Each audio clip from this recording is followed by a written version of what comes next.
Hey guys, it's Drummond. Welcome back to my channel. If you haven't already, make sure you hit the subscribe button and turn on the notifications so you know whenever I put up a new video. So this week's video is talking about the inability to be single. There are some people out there who just bounce from one relationship to the next, and it's so unhealthy in so many different ways. So one reason jumping from one relationship to the next and never really being single is unhealthy is because you aren't really giving yourself time to heal.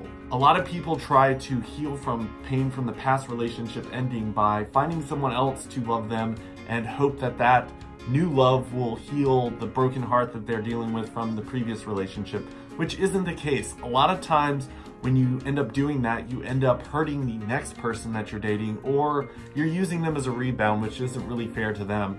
A lot of people don't realize that when you get broken up with, or when you break up with someone, no matter what, it's really hard, but you can't just jump right into the next relationship.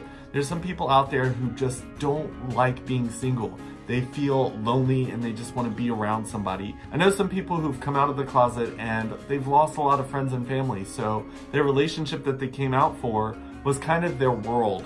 And when that ends, they just kind of want to bounce onto someone else because that was their world and they feel like it's just gone.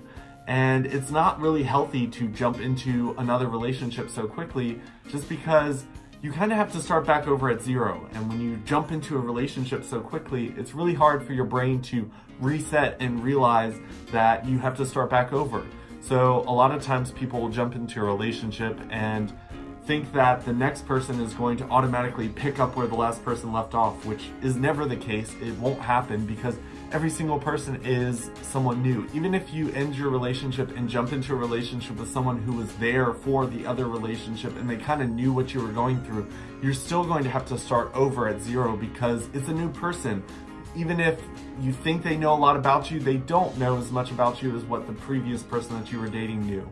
So you really have to start fresh. Another reason it's toxic to kind of jump from relationship to relationship is you didn't really give yourself time or space to learn what you did or didn't like from the previous relationship. You just kind of jumped into something else, and as far as I'm concerned, there's no way that you can actually be happy with this next person because you don't really fully understand what happened in the previous relationship that wrecked it. One thing I always talk to people about is the fact that you've got to learn how to love yourself. And most people who jump from one relationship to the next are struggling with finding ways to love themselves. A lot of people will have self-confidence issues after a breakup, and they try to get the next person in line to help them with that, when in reality, that's something that they have to work on in themselves. They have to work on that internally, because when it comes to a relationship, there are a lot of things that a relationship can do, but it's not going to build your self-confidence. In some ways, having a boyfriend tell you, oh, you look good today, it helps. But at the end of the day, it's not their job to make you feel important. And if you don't feel good about yourself, then jumping into a new relationship, you're still not going to feel good about yourself. It's something that you have to kind of work on. I know after my 5-year relationship kind of blew up in my face, I took several years to myself to kind of dig down deep and see who I was, because for the longest time I kind of attached my name to someone else's, and that's how it was always described. It was Ben and Chad, and then I jumped right into Ben and Joey. And I mean, in more recent relationships I've had, I felt the difference between what it was like to be Ben and Chad or Ben and Joey and what it is now to be Ben and Matt. When it came to my relationship, I knew exactly who I wanted to be, and I added someone else to that. I never kind of mashed it into one thing. And I think it's important to kind of have your individual self and your relationship self. I know when it comes to making decisions in your relationship, you want to be able to make decisions based upon what's good for the both of you. But there's some times where you have to be able to make a decision that's good for you. And if you're in a relationship where you've really just defined who you are by the person that you're standing next to, it's really hard to make a decision what's good for you when someone else that you're dating might be doing what's good for them. And it might hurt you a lot that they're doing something that's good for them and it's not so good for you, because for you, you've defined your entire self as you and that person, whereas the person you're dating might not have done that. So it hurts a little bit less when you have some self-confidence and you have your own ability to have an image of who you are without them. I think it's really important to know the difference between those things, because when it comes to decision making, sometimes you have to pick up and leave. Sometimes something isn't good for you, but if you've created your entire image with them, it's really hard to do that. And if you're not really secure of who you are, then it's really hard to kind of pick up and leave. I know that in the past, when it came to relationships, I was always just so focused on how to make this work. No matter what, this has got to work. And now I'm the type of person where I know who I am. I know what my passions are. I know what drives me. And if I'm moving towards that goal, a person that comes into my life will see those passions that I have and want to help me move towards those goals.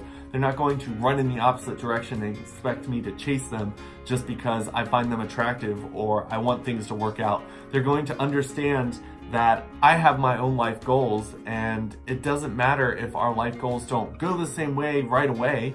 Sometimes you can have different life goals and still be walking the same path with someone. But if you're not in a situation where you're really confident in yourself, you might give up some of your goals to kind of move towards what they're wanting to do with their life. And at the end of the day, you're going to be really disappointed if they ever leave, which I've had it happen.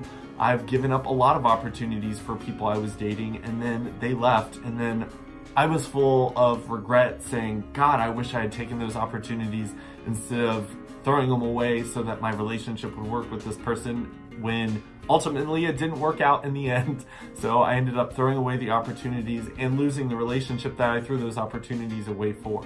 So you want to be really careful that you don't throw away opportunities. You want to make sure that you are a strong, independent individual that is bringing someone into your life, because those people are going to add to your life and not take away from your life. Sometimes it's a little bit easier for our friends to kind of see when we do stuff like this, mainly because they know who we are before we start dating someone, and then once we start dating, we kind of start changing a little bit. Sometimes it's good to have a little bit of change in yourself just to kind of grow, but you shouldn't be changing everything about yourself to kind of meet the goals that someone else is setting in the relationship. So a lot of times you want to use your friends' opinions, and a lot of times friends are very honest with us. And when we're in love with someone, we'll push our friends' opinions to the side and be like, no, I'm happy with this person. They're happy with me. We're going to live happily ever after. But sometimes that doesn't happen. And it's nice to kind of have friends that are just like, hey, you've changed a lot. You're starting to become unhappy. We want to see you moving towards the goals that you had before you were dating this person. I think it's important to keep your friends' opinions there. I don't think you want to involve your friends when it comes to feuds and fights that you're having in your relationship, mainly because they don't know the whole picture. But when it comes to your friends' opinions on who you are, they do know who you are because they've been your friends for a longer time than the relationship has been in your life. So if your friends are starting to say, hey, you're changing and it's not for the better, then maybe you should take into consideration what your friends are saying, because they're your friends for a reason. Granted, there are some friends that are there that are just trying to screw you over, and those aren't really friends. Those are the type of people that you want to kick out of your life.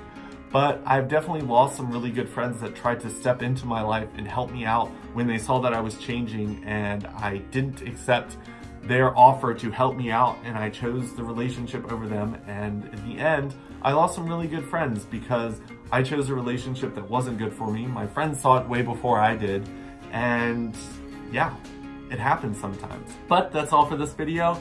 If you haven't already, make sure you subscribe to my channel. Check me out on all my other social medias. I'll leave those links below, and I will see you guys tomorrow. Bye.